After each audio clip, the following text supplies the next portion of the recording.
वो किसी शायर ने कहा है, तू इधर उधर की न बात कर, तू बता कि कारवां कहाँ लुटा। मैं बताऊंगा इन्हें कारवां कहाँ लुटा है। मेरा भाषण समाप्त होने दीजिए, मैं ठीक से इन्हें एक्सपोज करने वाला हूं। जी प्लीज। माननीय उपसभापति महोदय, अच्छा डिस्कशन आप चलने दें। मैं इनकी बातों को सुन रहा था और मैं इस सदन के संज्ञान में लाना चाहूंगा। माननीय सदस्य सैयद नासिर हुसैन जब इस बारी राज्यसभा में चुने गए, जब ये इनके जीत की घोषणा हुई, मैं उस समय कर्नाटक के बेंगलोर में था। कर्नाटक की विधानसभा में पाकिस्तान जिंदाबाद के नारे लगाए गए थे। भारतीय जनता पार्टी के कार्यकर्ताओं ने विरोध किया, उनको पकड़ करके जेल में भेज दिया गया। भारतीय जनता पार्टी के कार्यकर्ता जो इस पाकिस्तान जिंदाबाद के नारे का विरोध कर रहे थे, उन्हें जेल में भेज दिया गया और इन्हें प्रचित किया गया। ये लोग, बैठाइए इनको, इन्हें बैठाइए, ये बोल नहीं सकते। बैठ जाओ, बैठो। आपस में बात नहीं, प्लीज प्लीज। आप बैठो, बैठो प्लीज। आपस में बात नहीं, आपस में बात महोदय। आप चेयर को संबोधित करें, हम लोग नहीं चेयर को संबोधित करें। सभापति महोदय प्लीज, आप चेयर को संबोधित करें। सभापति महोदय, आज देश के लिए गौरव का दिन है। देश के आम मुसलमान के लिए, देश के गरीब मुसलमान के लिए, देश के पसमंद बीच में टोका टोकी नहीं होगी, ये दोनों के लिए होना चाहिए। फिर तो please please please Nasir ji, please please. झूठ बकवास शब्द उपसभापति महोदय नहीं जा रहा, आप रिकॉर्ड पे नहीं जा रहा, बैठ जाइए। उपसभापति महोदय, आज का दिन गरीब मुसलमानों के लिए, पसमानदा मुसलमानों के लिए, तलाकशुदा महिला बहनों के लिए, विधवा महिला बहनों के लिए, अनाथ बच्चों के लिए आज ऐतिहासिक दिन है। एक क्रांतिकारी परिवर्तन लाने जा रहा है। पूरी की पूरी इस गरीब समाज, मुस्लिम समाज की आर्थिक और सामाजिक व्यवस्था में यह वक्फ अधिनियम क्रांतिकारी परिवर्तन लाने जा रहा है। मैं आभारी हूं माननीय मोदी जी का, जिन्होंने इस महान विधेयक को इस सदन में लाने का काम किया। अध्यक्ष उपसभापति महोदय, हम हिंदू हैं, हम लगातार अपने समाज में परिवर्तन की बात करते हैं। हमने लगातार अपनी समाज की बुराइयों के विरुद्ध संघर्ष किया है। इतिहास पर गवाह है, हमारे यहाँ सती प्रथा होती थी, हमने सती प्रथा निषेध अधिनियम लाया। हमारे यहाँ बाल विवाह होता था, हमने बाल विवाह निषेध अधिनियम लाए। हमारे यहाँ विधवा विवाह नहीं होते थे, हमने विधवा विवाह अधिनियम लाया। आश्चर्य की बात होती है जब इस समाज की चर्चा होती है, आश्चर्य की बात होती है इन 75 सालों के अंदर एक बार भी मुस्लिम समाज के संशोधन को लेकर, सुधार को लेकर के, एक गरीब मुसलमान की जीवन की बेहतरी को लेकर के एक बार भी किसी प्रकार के सुधार आंदोलन को इस सदन में लाने का काम नहीं किया। आज यह पहली बार है और हमें गर्व है अपने प्रधानमंत्री पर, नरेंद्र मोदी पर, जिन्होंने इस मुस्लिम समाज के सुधार के इस ऐतिहासिक विधेयक को लाने का काम किया है। 2014 में माननीय प्रधानमंत्री बने थे, उनके दृष्टि में कभी हिंदू और मुसलमान नहीं होता था, उनका सिर्फ एक नजरिया होता था, गरीब और अमीर। आप गौर कीजिएगा, यह सदन गौर करेगा। हम जनधन योजना लेकर के आए, 42% लाभार्थी मुस्लिम थे। हम प्रधानमंत्री आवास योजना लेकर के आए, 31% लाभार्थी मुस्लिम थे। हम उज्ज्वला योजना लेकर के आए, 37% लाभार्थी मुस्लिम थे। हम मुद्रा योजना लेकर के आए, 36% लाभार्थी मुस्लिम थे। हम स्किल इंडिया लेकर के आए, 22.7% लाभार्थी मुस्लिम थे। हमने प्रधानमंत्री एम्प्लॉयमेंट गारंटी प्रोग्राम चलाया। अध्यक्ष महोदय, 70% अधिक मुसलमानों ने उस योजना का इस देश में लाभ लिया। मेरे पार्टी की बैठक है, मुझे बताना नहीं चाहिए, लेकिन मैं कहूंगा, माननीय प्रधानमंत्री इसी बाल योगी सभागार में हम सारे सांसदों की बैठक ले रहे थे। उन्होंने क्या कहा हमसे? उन्होंने कहा, लोग कहते हैं कि मुसलमान भाजपा को वोट नहीं देते, आपको याद होगा मित्रों। उन्होंने कहा नहीं, ये गलत है, देते हैं। और अगर मान लिया जाए कि नहीं देते हैं तो इसका मतलब क्या है? क्या वो देश के नागरिक नहीं है? क्या उनके काम नहीं होने चाहिए? क्या उनका विकास का काम नहीं होना चाहिए? हम सारे सांसदों को उन्होंने मीटिंग में कहा, अपने काम को करते समय कभी हिंदू और मुसलमान न करना, विकास की धारा सारे समाज पर समान रूप से पहुंचाने की बात कही। उन्होंने दूसरी बात कही, मैं पूरे देश को 2047 में विकसित भारत का सपना दिखाता हूं। क्या 20% मुसलमान अगर देश का पिछड़ा रह जाएगा तो क्या भारत का विकास का सपना पूरा होगा? नहीं। हमें भारत के विकास का मतलब है 20% मुसलमान के विकास की भी योजना बनानी है। यह कल्पना माननीय प्रधानमंत्री ले सकते हैं। आजादी के 75 सालों के अंदर इस कल्पना को लेकर इस देश में कोई नहीं आया था। और तीसरी बात उन्होंने कही, सरकार के, और सबसे महत्वपूर्ण बात है, सरकार के स्तर पर सरकार जो कुछ भी कर सकती है मुसलमानों के जीवन की बेहतरी के लिए हम करने का प्रयास करेंगे। लेकिन मुस्लिम सामाजिक संस्थाओं की भी रोल होनी चाहिए। ये मुस्लिम पर्सनल लॉ बोर्ड की भी भूमिका होनी चाहिए। यह जमायत उलेमा की भी भूमिका होनी चाहिए। यह वक्फ कमेटियों की संपत्तियां जो पड़ी हुई हैं उनकी भी मुसलमानों की जिंदगी को बेहतर करने में भूमिका होनी चाहिए। यह बात आज की नहीं थी, ये लोकसभा चुनाव के 6 महीने पहले की बात है अध्यक्ष महोदय। उस समय वो कल्पना लेकर चल रहे थे कि अगर हमने मुस्लिम वक्फ की संपत्तियों का बेहतर उपयोग कर लिया, पारदर्शी उपयोग कर लिया, उनकी आय को बढ़ा दिया, उनके ऊपर जो कब्जा करके लोग बैठे हुए हैं उन कब्जेदारों को हटा दिया, तो स्वाभाविक रूप से जो अकूत संपत्ति पूरे भारत में मुसलमानों के पास आएगी, हम उसका इस्तेमाल गरीब मुसलमानों की शिक्षा के लिए, जीवन की बेहतरी के लिए, उनके मुसलमान महिलाएं दर बदर भीख न मांगे, अपनी इज्जत का समझौता न कर सके, कोई बूढ़ी मुस्लिमरा रात को खाली पेट सोने के लिए मजबूर न हो, हम उसके लिए व्यवस्था करके लाएंगे। और वस्तुतः अध्यक्ष महोदय, वक्फ अधिनियम की जो ही माननीय गृह मंत्री ने घोषणा किया, पूरे देश में तूफान आ गया।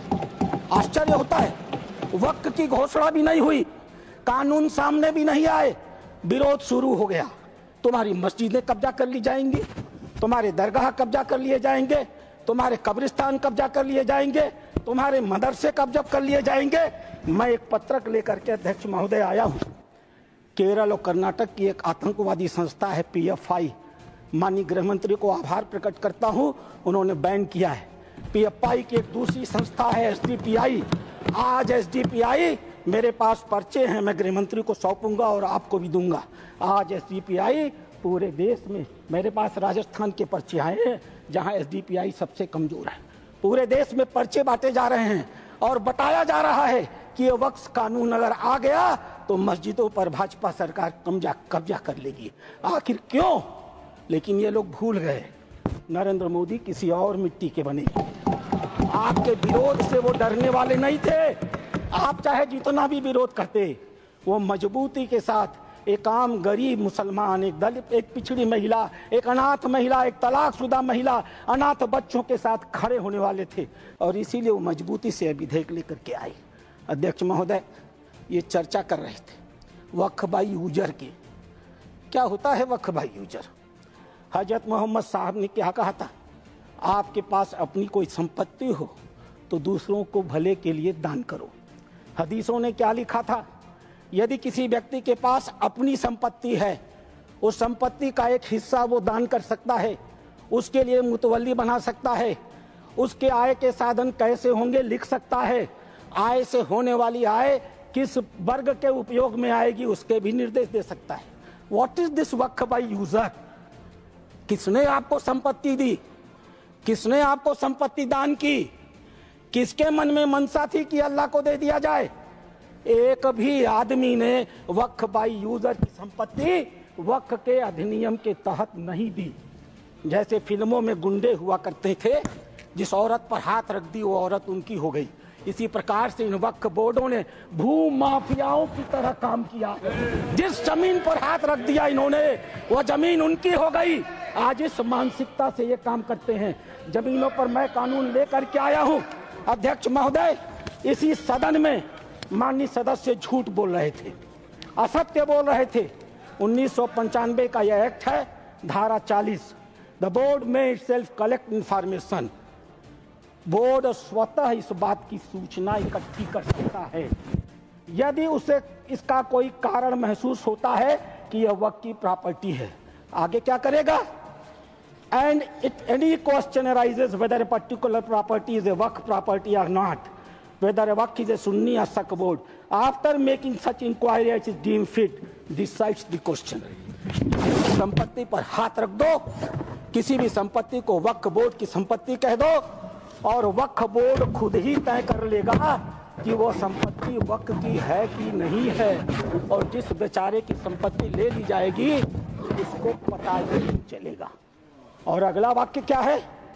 The decision of the board on the question under section 1 shall, unless revoked by tribunal, shall be final। Tribunal ने अगर उस निर्णय को बदला नहीं तो वह डिसीजन फाइनल होगा। और उसी एक्ट का दूसरा हिस्सा है अध्यक्ष महोदय, no appeal shall lie against any decision or order whether interim or otherwise given or made by tribunal. Tribunal के द्वारा कोई भी आदेश जो दिया गया होगा उसके खिलाफ किसी प्रकार की अपील नहीं होगी। एक अपार्टमेंट में कोई परिवार चला जाए, किराए पर मकान ले ले, और ऐसी घटना हुई है अपार्टमेंट में, किराए पर मकान ले ले, अपने 4 मित्रों को बुला ले और नमाज पढ़ ले, 5वें दिन वो कह देगा हमने इस स्थान पर नमाज पढ़ी है, यह वक्फ बाय यूजर है, अब इसे वक्फ घोषित कर दो। और घोषित हो गई। अध्यक्ष महोदय, आपके पास एक बड़ी जमीन है, खाली पड़ी है, बगल में कुछ मुस्लिम परिवार रहते हैं, उन्हें नमाज पढ़ने के लिए कहीं जाना होता है, वो उस जमीन पर नमाज पढ़ ले, आप हिंदू हैं, आप मना नहीं करते, 5 दिन 7 दिन नमाज पढ़ने के बाद वो लिख के दे देंगे कि हम लोग इस जमीन पर नमाज पढ़ते थे, अब यह वक्फ बाय यूजर हो गई, अब इस जमीन पर किसी का कोई अधिकार नहीं रहेगा। माननीय संसदीय कार्य मंत्री उल्लेख कर रहे थे उस घटना का, तमिलनाडु की घटना का उल्लेख कर रहे थे। क्या हुआ तमिलनाडु में? एक रामचंद्रन नाम का आदमी अध्यक्ष महोदय, वह व्यक्ति अपनी लड़की की शादी के लिए अपनी जमीन बेचना चाहता था। वह जमीन बेचने के लिए जब रजिस्ट्रार के घर गया, ऑफिस में गया, तो पता चला कि वह जमीन उसके नाम पर ही नहीं है, वह जमीन वक्फ को दे दी गई। जब हल्ला मचा, गांव के लोग रजिस्ट्रार ऑफिस में गए तो पता चला कि उन दोनों गांवों की सारी जमीन वक्फ को दे दी गई। 1500 साल पुराना मंदिर भी वक्फ के हवाले कर दिया गया। यह होता है इन लोगों का वक्फ बाय यूजर अध्यक्ष महोदय। और आश्चर्य होता है, इन्हें बैठाया जाए अध्यक्ष महोदय, आश्चर्य होता है, मैं भी जेपीसी का मेंबर हूँ, ये भी जेपीसी के मेंबर हैं, ये गवाह है इस बात के। मैं लगातार जेपीसी में जितने भी विटनेस आते रहे, इनके बड़े बड़े धार्मिक मतावलंबी, मैं उनसे कुरान को कोट करके कहता रहा। मैं कुरान पढ़ता हूँ, कोई बुराई नहीं है किसी धर्म को पढ़ने में। मैंने कुरान को कोट करके कहा कि मौलवी साहब ये तो बताओ कि इस कुरान में या किस हदीस में यह लिखा है कि अगर हमने कोई संपत्ति दान नहीं की तो तुम उसको वक्फ बाय यूजर मालिकाना मान लोगे। किसी के पास एक भी मेरे सवाल का जवाब नहीं दिया। इन लोगों ने क्या किया मालूम है? वो जो ओवैसी साहब वहां बैठते हैं ना, उन्होंने मेरा नाम रख दिया मौलाना डॉक्टर राधा मोहन अग्रवाल। अब इससे बड़ी मेरी जीत क्या हो सकती है? मैंने इनसे पूछा, इस बात पर बहस होती है कि डीड लिखित गया या नहीं। मैंने इनसे कहा, जब हजरत मोहम्मद साहब ने अपने आयतों में लिखा है, 3 आयतें हैं, 4 आप चाहिएगा तो मैं पेश करूंगा। 4 आयतें हैं जहां हजरत मोहम्मद साहब कहते हैं एक भी पैसा अगर किसी को दो तो उसको लिखो, उसका उदाहरण दो, उसका विटनेस बनाओ, ताकि ताकीद रहे कि कल तुम्हारे देने को कोई चुनौती न दे पाए। एक भी पैसा दो तो लिखित दो। और तुम कहते हो कि तुम्हारे पास ये सारी संपत्तियां हैं जिसका कोई लिखित रिकॉर्ड नहीं है, फिर भी वक्फ है। मेरे एक भी सवाल का जवाब, मैं उस कमेटी की बातों को बोलता नहीं, लेकिन चूंकि इन्होंने कमेटी का उल्लेख कर दिया इसलिए मैं इन्हें एक्सपोज कर रहा हूं। मेरे एक भी प्रश्न का जवाब ये लोग नहीं दे पाए, खाली मुझे कहते थे कुरान पढ़ते हैं मौलाना है, कुरान पढ़ते हैं मौलाना है। अरे कुरान मैं पढ़ता हूं, तुम तो मुसलमान हो, बचपन से पढ़ते हो ना। मैं पढ़ूं और बताऊं कुरान में क्या लिखा है? मार हो जाएगी मार। ये हिंदू की भलमनसाहत है जो कुरान पढ़ के तुम्हें बताता नहीं है। अध्यक्ष महोदय दूसरी चीज, सरकार इनकी थी, इन्होंने वक्त को अभयदान दे दिया और क्या नारा दिया? जो जमीन सरकारी है वो जमीन हमारी है। सरकारी संपत्तियों पर कब्जा करने का ऐतिहासिक इन्होंने कर्म काहे किया है। उत्तर प्रदेश की 74% वक्त की संपत्तियां सरकारी जमीन पर कब्जा करके बनी है। तेलंगाना में 50% की संपत्तियां सरकारी जमीन पर कब्जा करके बनी है। पूरा अभयदान इनको मिला था अध्यक्ष महोदय, और उसका फल क्या हुआ? 2006 में सच्चर कमेटी की रिपोर्ट आई। सच्चर कमेटी ने कहा 4,50,000 संपत्ति है और 6 लाख एकड़ जमीन है। आज 2024 में 8,72,000 संपत्ति है और 37,94,000 एकड़ जमीन है। 2006 से 2023 6 लाख एकड़ से बढ़ करके 37,94,000 एकड़ जमीन इनकी हो गई। इन्हें बताना तो पड़ेगा सभापति महोदय कि आखिर 31 लाख अतिरिक्त जमीन इन्होंने पाई से कहां से है। इन्हें उसका उदाहरण देना पड़ेगा। अध्यक्ष महोदय, जितना ये कांग्रेस के पहले वक्ता रहे हैं, जितना समय ये बोले हैं, मैं भी उतना ही समय बोलने वाला हूं। यह मेरा अधिकार है सभापति महोदय। मैं एक बात कहना चाहूंगा अध्यक्ष महोदय, इन्होंने चर्चा किया कर्नाटक के हैं ये, मेरे पास कहां दिए? Please conclude sir. अध्यक्ष महोदय, मेरे पास ये रिपोर्ट है। यहां बोलने के पहले मैंने इस रिपोर्ट को ऑथेंटिकेट किया है। माननीय उपराष्ट्रपति महोदय के पास इसको लिख करके भेजा है। ये सांसद महोदय कर्नाटक के हैं, पाकिस्तान जिंदा वाले। एक शब्द भी इन्होंने इस रिपोर्ट के बारे में नहीं बोला। यह रिपोर्ट जेपीसी में प्रस्तुत हुई है, और जेपीसी में प्रस्तुत हुई है तो यह ऑफिशियल डॉक्यूमेंट है। यह रिपोर्ट मैं पढ़ूंगा अध्यक्ष महोदय, यह मेरा अधिकार है। मैं आपको बताऊंगा कि कर्नाटक के अंदर किन किन नेताओं ने वक्त की कितनी कितनी संपत्तियों पर कब्जा कर डाला है। नाम पढ़ता हूं मैं। Qamrul Islam foreign minister, Suryavanshi ex MP,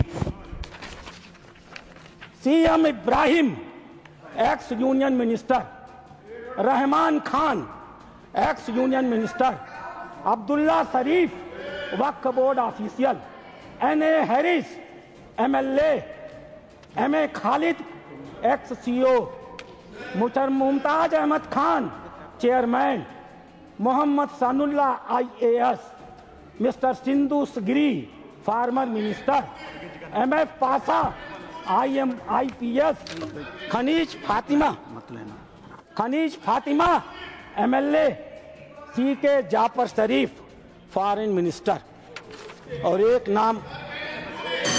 नाम अध्यक्ष महोदय, प्लीज कंक्लूड, एक नाम अध्यक्ष महोदय, we will take it from the party सदन time की मर्यादा में। Sir please conclude, otherwise we have to take it from the party time। मैं कंक्लूड कर रहा हूं। इस सदन की मर्यादा में मैं एक नाम लेने से इनकार करता हूं। वो इस समय सदन में है भी नहीं। नाम क्या है अच्छी तरह से जानते होंगे। अध्यक्ष महोदय, अध्यक्ष महोदय, मैं अपनी बातें समाप्त करूंगा। रामधारी सिंह दिनकर की एक कविता के साथ। सीमा पर एक सैनिक मर रहा था, मैं कंक्लूड कर रहा हूं। सीमा पर एक सैनिक मर रहा था। मरते हुए सैनिक से एक कवि ने पूछा, हे वीर बंधुदाई है कौन विपद का, हम दोषी किसको कहें तुम्हारे बद का। मरते हुए सैनिक ने कहा, यह गहन प्रश्न कैसे रहस्य समझाएं, 10-20 बधिक हो तो हम नाम गिनाएं। हर कदम कदम पर खड़ा यहाँ पातक है, हर तरफ लगाए घात बड़ा घातक है। घातक है। देवता सदस्य दिखता है पर कमरे में वह गलत हुक्म लिखता है। जिस पापी को गुण नहीं गोत्र प्यारा है, समझो उसने ही हमें आज मारा है। जो सत्य जानकर भी न सत्य कहता है या किसी लोभ के विवश चुप रहता है, उस कुटिल राजतंत्री करदय को धिक है। वह मूक सत्यहंता कम नहीं बधिक है।